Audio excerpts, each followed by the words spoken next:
Let's talk then about Manchester City, the improvements that they made. Pep Guardiola saying that's the best 45 minutes he's seen from the side since he's been there. The statistics suggest they have improved, Mark. Do they look like they've improved? I don't think they don't look to me necessarily they've improved. When you talk about points per game compared to last season, they haven't. I think they've not played particularly well at times. The last game they were very good, but they also got very lucky against Burnley because I thought that Vincent Kompany was probably very lucky to stay on the pitch. That would have changed the game. I thought also Sané was lucky to stay on the pitch with his lashing out, and I think that changes the complex of it altogether. However, you know, when you look at Manchester City, the type of players they have, we kind of expect them to have a certain level of performance week in, week out, and they do show it. And they're there because they are so much better at the moment than a lot of the teams around them. And they were so much better last season. This season, he said he wants them to improve collectively. He wants individual players to improve. Do you think they have, Emma? Well, I think it's difficult. Once you win something, teams automatically make it more difficult for you to play in exactly the same fashion. So for them to still be scoring goals and winning by the margins they do is impressive.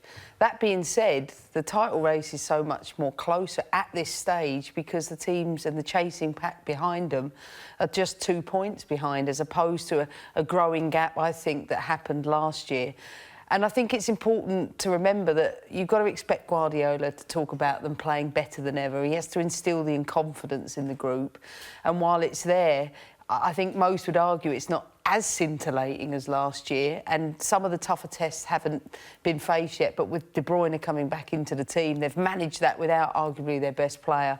I think Mendy's made a big difference to them this season. Yeah, it'd be interesting to see whether when De Bruyne does come into the side, whether he change a little bit the way they play, because at the moment they're quite narrow. Allows Mendy space up and down the flanks because he is such a threat going forward. The big question marks are his defensive capabilities, because I think he leaves them a little bit more exposed because of what he gives you going forward. With Kevin coming back in, who misses out? Who drops out at the moment? You know, when you look at the two Silvas, David Silva and Bernardo Silva, I think Bernardo Silva finding that role now in midfield from previously starting out as a wide player, he's found his place, and he's been probably their standout player so far this season. It's just the challenge within that, because last year the fullbacks were defending inside the pitch and nice and narrow. Yes. Now with them going wide, if you've got Sané in wide areas, who's going to fill the spaces in the central areas for the transition? Something that Guardiola, I think, has done very well. But he has the ability to keep adapting, and that's what makes him the best in the eyes of many. Yeah, I mean, he is very good, isn't he? I mean, there's no doubt whatsoever about his capabilities as a manager. I mean, he's shown whichever club he's gone to, he's completely changed the way they've played. They've played the way that Pep Guardiola has now become renowned for. The question is he able to retain it? So is he able to back it up again for a second season? I remember speaking to Vincent Kompany towards the end of at the end of last season, after they were all given the awarded the trophy, and he said, you know, he talked about how difficult it is to win the Premier League title, but then it's even more difficult to retain it, which they haven't done as yet. He said the last time they won it, he thought we'd go on and win back-to-back going on.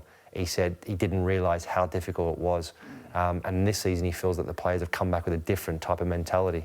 He's given a big interview on the radio this week, and one of the things that he talks about on it is that he doesn't believe in a plan B. He believes in doing his plan A better. If they want to improve, plan A isn't working, stick to it, but do it better.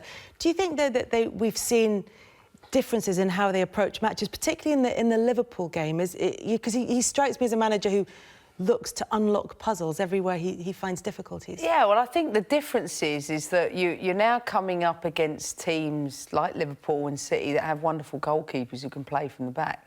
So if you're talking about pressing from the front, and you saw it in that Liverpool game, it becomes increasingly difficult to get pressure on the goalkeeper.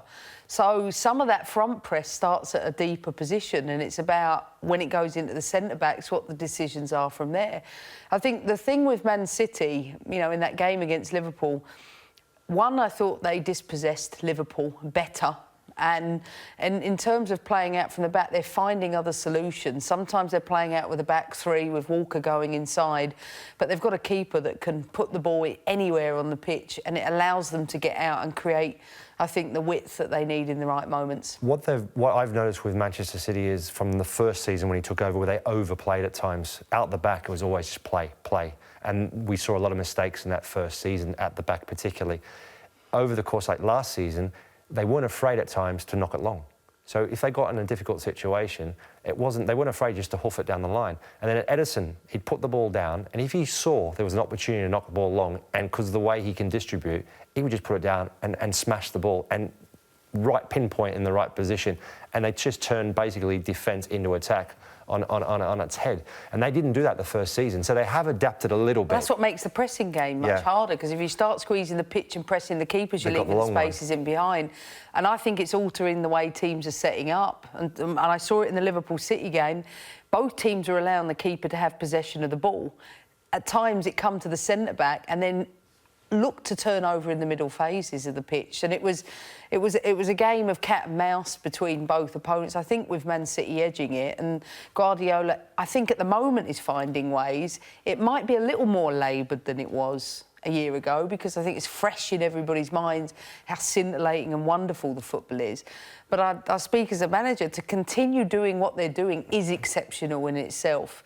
Can they sustain it? Will they, be there at the end? Of course they will. But I don't think they will run away with anything like they did last year. The difference as well with Manchester City is they've got arguably one of the best squads on the planet in terms of also depth, quality of players. I mean, you look at it, Kevin De Bruyne, one of the best, if not the best attacking sort of midfielder on the planet, and he's been out missing, and they're still playing at the level they're playing at. So because of their depth, you'd expect them to be there and be expecting to play at the level that they're playing at, because he's got those players. And he's also got players that can think on their feet. So they're out there and they're creating things. I mean, he sets a platform. He gives them the platform to work. But he's also allowing for individual brilliance. I mean, having only brought in one player, one major signing in the summer in Mahrez, I mean, that shows you the depth that they have. He did all his transfer business the season before and the season before that, and he's just built upon it. And those players obviously have shown him still the right desire and the right hunger, therefore he hasn't felt the need to replace them. So has that allowed individual players to improve their performances this season? Absolutely. You look at Bernardo Silva. Yeah, and I think great example. While the Champions League quest is there, the hunger and the desire remains in the dressing room. I mean, Pep has spoken about the club as a whole need to step up if they really want to win this competition. It's about a feeling, it's about a movement, and they need to do more to get closer towards that. And I think the players know that this is, in sight for them and something they want to achieve. You get a feeling that hunger is more inside the change room than it is actually in the stadium. Because I went to the Lyon game. He's talked about that, Guardiola, hasn't he? Particularly with the Champions League. Yeah, really flat. And they had a very strong side out, Manchester City, and they were underwhelming. Lyon played very well. You can't take anything away from Lyon. However, you still expected Manchester City to win that game and win it well. And they didn't, and they fell flat on their face in a way. And that's the difference with Liverpool, because you get a Champions League night at Anfield, nobody wants to go there. You're not going to face. Well, other than last night, there was no fans, away fans. It was a bit different atmosphere than normal at Anfield. But yeah, you're right. But in general, I mean, going to Man City hasn't become a place, a cauldron where the opposition don't necessarily want to go, and it's understandable that Pep wants to create that. Yeah, it's pretty quiet. It's actually almost like, I don't know, you get the feeling when you go there, the fans are like, well, yeah, it's Champions League. We're more worried about winning the Premier League rather than Champions League. And of course, there's the relationship between the Manchester City fans and UEFA, which has always been slightly fractious as well, because they're unhappy about the way that UEFA, they feel, has treated the club. But it is Premier League action for Manchester City this weekend. They play on Monday night against Tottenham.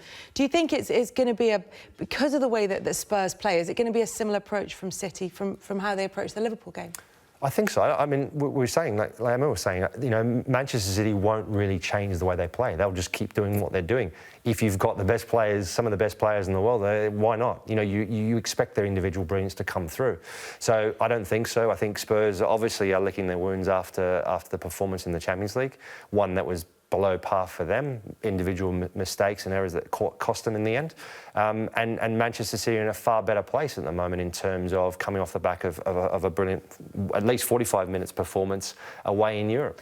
What have you made of Hugo Lloris? I mean, obviously he got sent off in the Champions League, but in terms of his performances, but maybe not just this season, maybe over the course of the past season and a half? What do you think? Well, it's interesting because I'm a big fan of Hugo Lloris. I think he's a really good goalkeeper, one of the best in the world.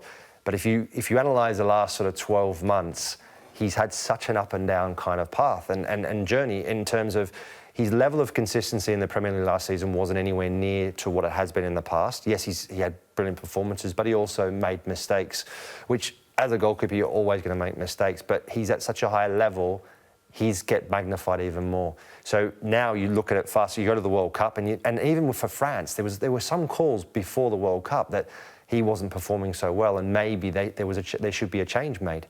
But obviously Deschamps stuck with him, and rightly so. And he's the captain, and they won the World Cup. So he's gone from the highs to obviously then afterwards, as we all know, having the problems off the field, and I think that's affected him. You look at the last two Champions League performances, making the same mistake in both games.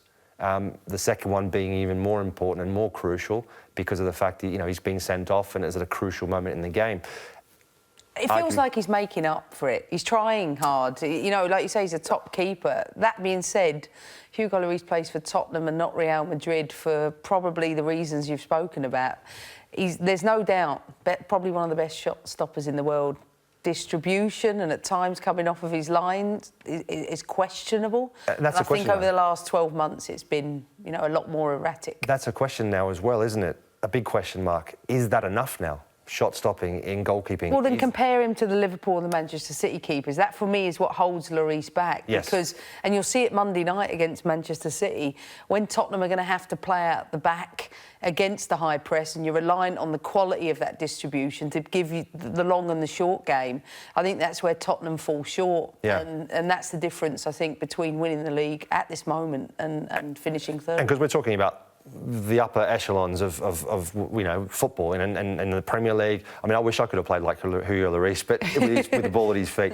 But we're being hypercritical in terms of because of the comparison you've got in Alisson and Ederson. I mean, they're phenomenal with their feet. I mean, they are literally outfield players in goal. Alisson at times. Yeah, no, but I mean, ultimately, yes, he'd learned. Yeah. He's learned very quickly, and that can happen. That was just more about overconfidence than anything else, and he could see. He was vividly really affected by it and realised, what, I can't do this here. This is not something, maybe... But it's a quality that's needed. Yes. I mean, you've seen it with the progression of the national team with England, the importance of Pickford and the ability with his distribution.